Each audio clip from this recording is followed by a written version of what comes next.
technologie comme chaque mardi ak Merry Beye Diouf alors tey dañuy waxtaanee loo xam ne ni ma nga am Mauritanie et ça peut toujours intéresser ñi nga xamante ni ñoom ñoo nekk ci wàllu TIC.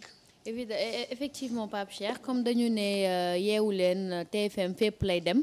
donc Mauritanie tamit ñoom ñëpp ñu ngi fas ko ci di nga seetaan ak benn manquant tamit un manquant et des doom.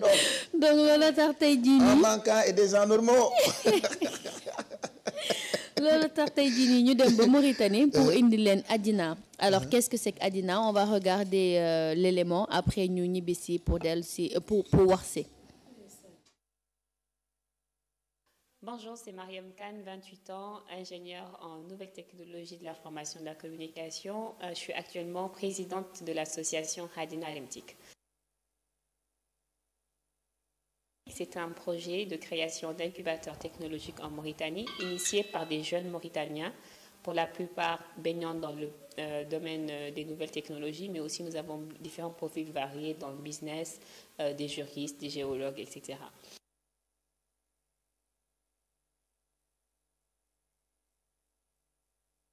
C'est né depuis février passé, où nous avons eu l'idée de créer un incubateur avec d'autres jeunes, donc en février 2014. Entre-temps, l'idée a mûri jusqu'en avril 2014, où nous étions invités par la Banque mondiale, le ministère des TIC. Nous avions un projet de création d'une compétition d'applications mobiles en Mauritanie. Donc c'est l'idée de Mori App Challenge est née. Donc le but de ce incubateur, c'est effectivement d'incuber les jeunes talents, de faire des formations et aussi même d'avoir des partenariats avec soit les institutions nationales ou bien internationales.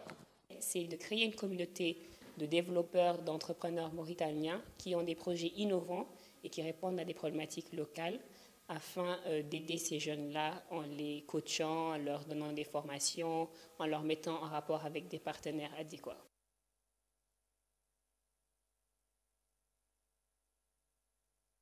Voilà donc Mauritanie la ñu demoon ak Merry Beye Diouf start-up bi mu ngi tudd. Adina Rimtik.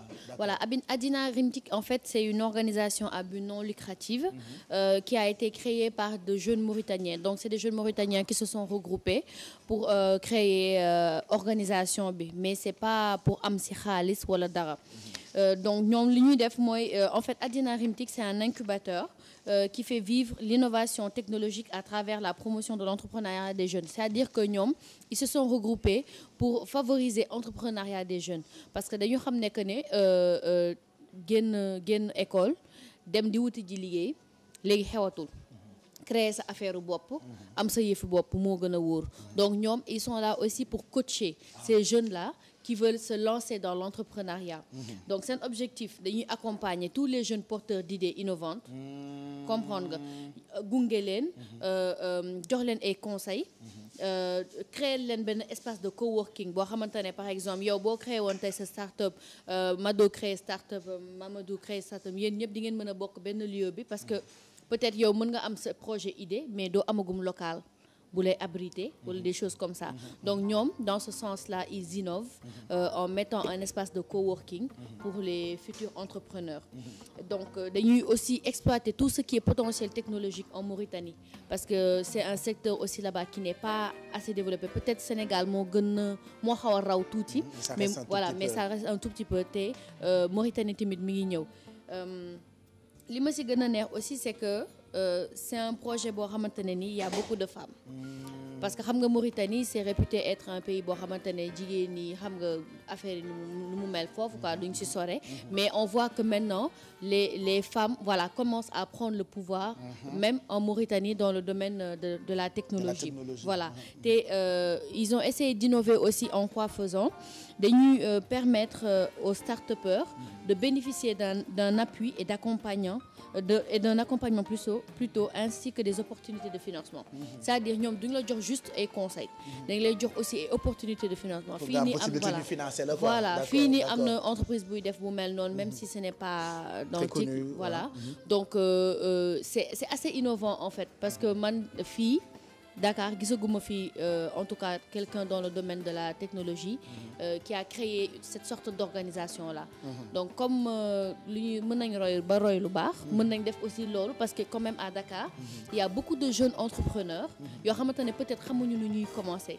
Bon, il y a des institutions ici comme le FONGIP et tout ça et l'ANPEJ qui sont là pour aider, mais ce serait bien aussi que dans le domaine de la technologie les figures phares comme ñoom Moussoukoro ak ñoom Ndeye Awa aussi créer benn affaire bu mel noonu pour permettre aux jeunes qui sont dans le secteur et qui veulent entreprendre. Voilà, ñu def comme ñoom. Voilà, je pense que c'est intéressant mën nga jege micro bi sinon duñ la dégg mais mën a Gueye Bambalo qui a cédé sa place à mon amour Aïssatou Paye Fall qui parlera tout à l'heure de culture. Moi je pense que c'est très intéressant pour ñi nga xamante ne ñooy yëngu ci wàllu entrepreneuriat. Bien sûr mais am na par exemple nous on a un réseau de jeunes femmes entrepreneurs. D'ailleurs on doit venir sur le plateau le 26 inchallah. dañ leen di invité waaw donc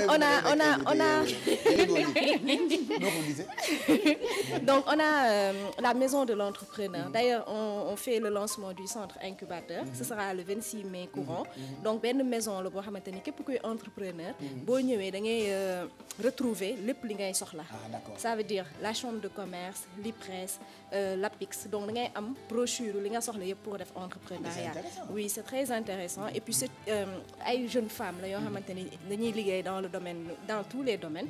ñoom ñoo regroupé wu am idée boobu parce qu'en fait on a vu que fii booy commencer doo xam fooy aw.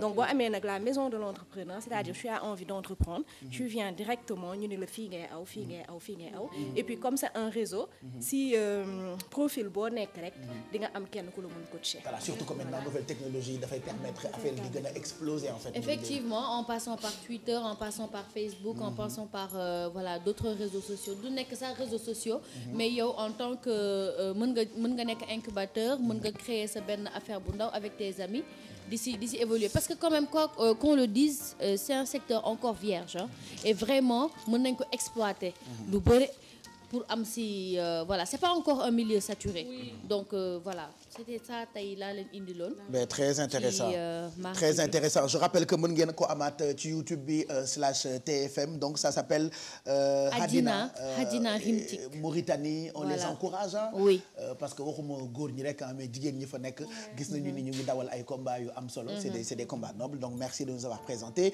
start-up boobu nga xam ne ni ça permet aux jeunes entrepreneurs mauritaniens de bien évoluer ci seen ay domaines.